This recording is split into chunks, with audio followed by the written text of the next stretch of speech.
کہ اللہ مسبب الاسباب ہے، وہ اسباب کا پابند نہیں ہے، وہ اسباب کا محتاج نہیں ہے، اسباب اس کے محتاج ہے۔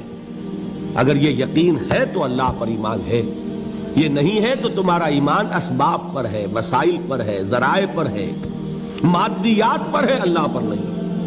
اس وقت کہاں راستہ تھا؟ کوئی راستہ تھا؟ سمندر ہے اور ادھر سے لشکر آ گیا ہے۔ کلا ان معی ربی سیہدین۔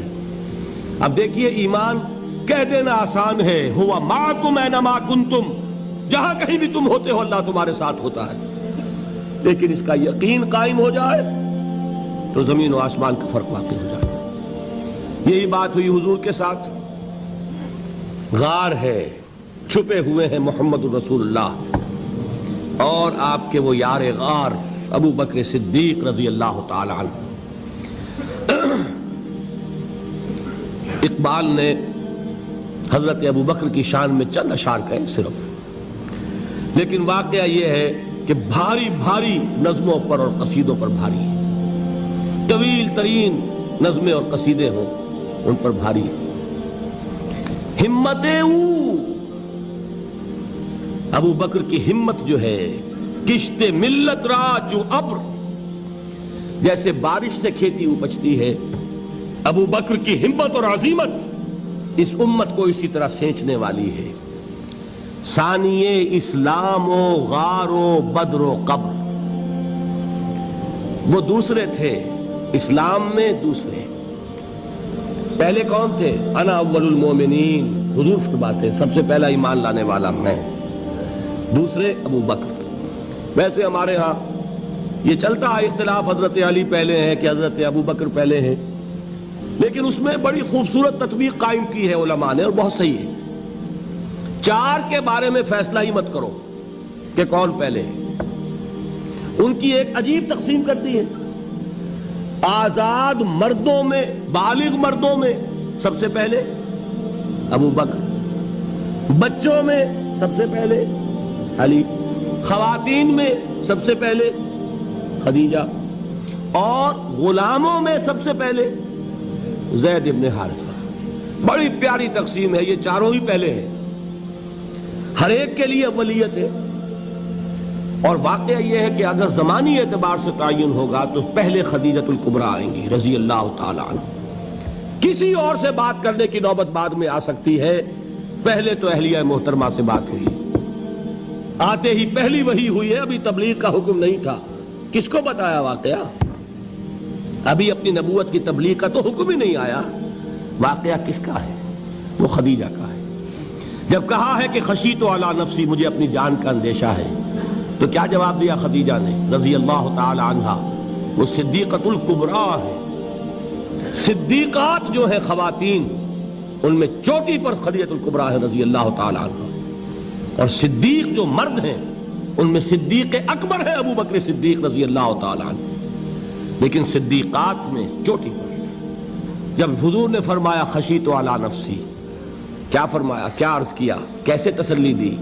نہیں نہیں، اللہ آپ کو ضائع نہیں کرے گا، آپ غریبوں کے ہمدرد ہیں، آپ مساکین کے تکالیف رفع کرنے والے ہیں، آپ بیواؤں کی سرپرستی کرتے ہیں، آپ مسافروں کی خدمت کرتے ہیں، اللہ آپ کو ضائع نہیں کرے گا۔ یہ یقین ہے اس خاتون کے اندر۔ خیر وہ ایک علیحدہ بات ہو جائے گی۔ میرے دل پر حضرت خدیجہ رضی اللہ تعالیٰ عنہ کی شخصیت کا بڑا گہرا نقش ہے، جو وہ کوئی اور ہی وقت اور موقع ہوا تو بیان ہوگا۔ بہرحال اقبال نے ایک مصرے میں جو چار اولیتیں جمع کر دی ہیں، ہمتیں کشت امت را چو ابر، ثانی اسلام و غار و بدر و قبر۔ اسلام میں حضور کے بعد پہلے کون؟ ابو بکر۔ غار میں حضور کے ساتھ کون؟ ابو بکر۔ بدر کی رات اللہ کا رسول سر بسجود، وہ جھاڑ، وہ گھاس پھوس کی جو جھوپڑی بنائی گئی تھی، اور وہاں تلوار ننگی لے کر پہرا دینے والا کون؟ ابو بکر۔ اور اس حجرہ عائشہ میں محمد کے بعد سب سے پہلے دفن ہونے والا کون؟ ابو بکر رضی اللہ تعالی عنہ وصلی اللہ علیہ وسلم۔ وہ جو معاملہ میں سنا رہا تھا غار ثور کا، حضرت ابو بکر بھی حضور کے خیال سے لرز گئے ہیں. آپ کو یاد ہوگا کہ جا کر پہلے تمام جتنے سوراخ تھے انہیں بند کیا ہے. ایک سوراخ رہ گیا تھا جس کو بند کرنے کے لیے کوئی کپڑا نہیں تھا.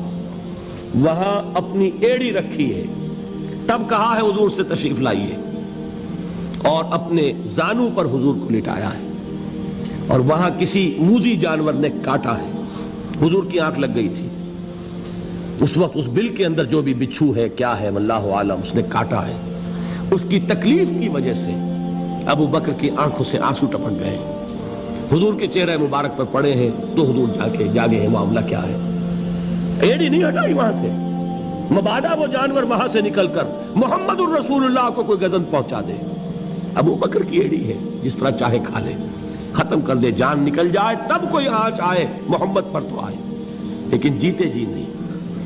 وہ ہے ابو بکر حضور کے خیال سے. اس وقت حضور نے پھر اپنا لعاب دہن لگایا ہے, اور اس سے پھر آپ کی تکلیف ختم ہوئی. جیسے خیبر میں حضرت علی کی آنکھ دکھ رہی تھی, اس کو جو شفا حاصل ہوئی ہے وہ بھی حضور کے لعاب دہن سے ہوئی. تو بہرحال اس وقت انہوں نے کہا ہے کہ اے نبی یا رسول اللہ, اگر اس وقت ان میں سے کسی نے غیر ارادی طور پر بھی اپنے قدموں کی طرف جھانک لیا تو پکڑے جائیں گے. کیا جواب تھا اللہ کے رسول کا؟ لا تحزن ان اللہ معنا. اللہ ہمارے ساتھ سے, کیوں گھبراتے ہو ابو بکر؟ یہ ہے ایمان باللہ, میرا مالک اللہ, میرا رازق اللہ, میرا محافظ اللہ, میرا مددگار اللہ, میرا پشت پناہ اللہ, میرا دوست اللہ. یہ دوستی ہے اللہ کی جو لب لباب ہے, حاصل ہے ایمان کا. اسی کا نام ولایت ہے. اولیاء اللہ کے سروں پر سینگ نہیں ہوتے. جس کے دل میں ایمان راسخ ہو چکا ہو وہی اللہ کا ولی ہے. جسے اللہ پر یقین ہو چکا ہے وہی اللہ کا ولی ہے.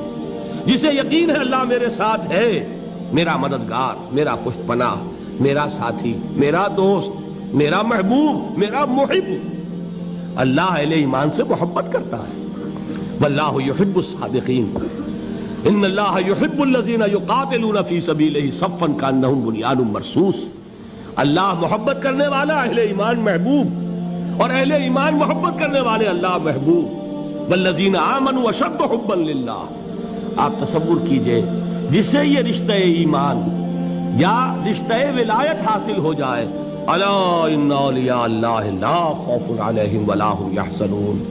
آگاہ ہو جاؤ, اللہ کے دوستوں کے لیے نہ کوئی خوف ہے نہ کوئی حزن ہے. اور میں بیان کر چکا تھا, خوف اور حزن کے خاتمے ہی کا نام امن ہے. زوال خوف, زوال حزن. یہ خوف اور حزن کیوں آتے ہیں بار بار؟ اللہ تخافوا ولا تحزنوا, دونوں آ گئے. الا ان اولیاء اللہ لا خوف علیہم ولا هم یحزنون, پھر وہی دو. وہ کیوں ہے؟ خوف ہوتا ہے کسی مستقبل کی بات کا, یہ نہ ہو جائے, وہ نہ ہو جائے, یہ نقصان نہ پہنچ جائے, یہ تکلیف نہ ہو, یہ غضب نہ آ جائے. خوف ہے مستقبل سے.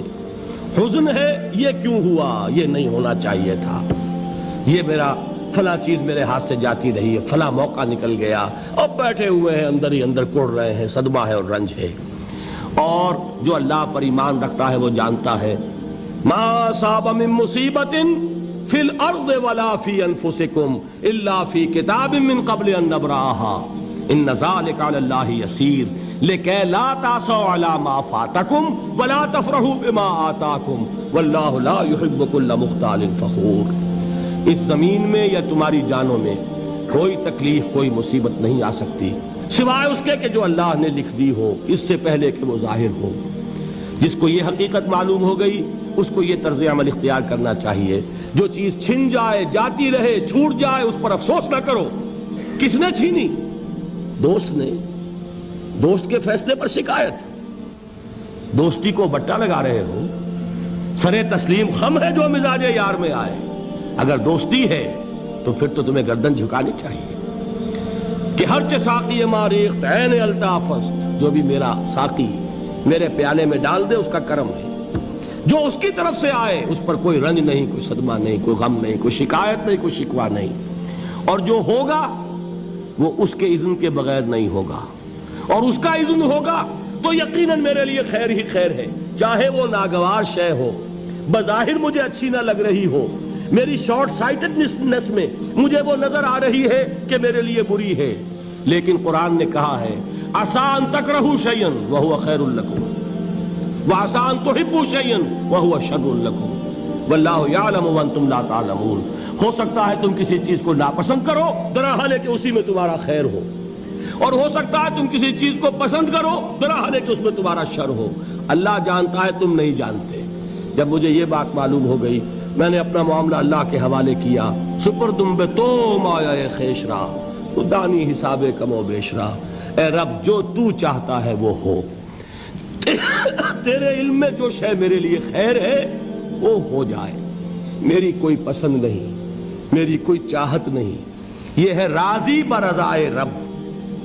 اکبر الہ آبادی نے اسے کہا ہے رضائے حق پہ راضی رہ، یہ حرف آرزو کیسا، خدا خالق، خدا مالک، خدا کا حکم تو کیسا۔ جب میں آ گیا بیچ میں، میری پسند، میری مرضی، میری خواہش، میری چاہت، یہی تو شرک ہے۔ ما شاء اللہ کان وما لم یشاء لم یکن، جو اللہ نے چاہا وہ ہوا، جو اس نے نہیں چاہا نہیں ہوا، اختیار اس کا ہے، میرا تو نہیں۔ رضائے حق پہ راضی رہے، یہ حرف آرزو کیسا، خدا خالق، خدا مالک، خدا کا حکم تو کیسا۔ اقبال نے اسے کہا ہے فارسی میں، اب آپ کہیں اس کا ترجمہ بھی کرو تو وہ مجھے ذرا اس وقت کچھ بہت ہی بدذوقی کسی بات نظر آئے گی۔ جائیے پوچھئے کسی سے جسے فارسی آتی ہو، برو کشید ز پیچا کے ہست و بود مرا، چے اقدہا کے مقام رضا کشود مرا۔ مجھے تو تمام پیچ و خم سے نکال دیا اس مقام رضا نے، میں راضی برضائے رب ہوں، جو فیصلہ اس کا میں اس پر راضی۔ تو کہاں کا حزن اور کس کا خوف، یہی زوال حزن اور زوال خوف، یہی ہے امن، یہ نتیجہ ہے ایمان کا۔ تو جان لیجئے یہ ہے لب لباب، یہ ہے حاصل ایمان کا۔ یہ ہے تو ایمان ہے، یہ نہیں ہے تو ایمان نہیں۔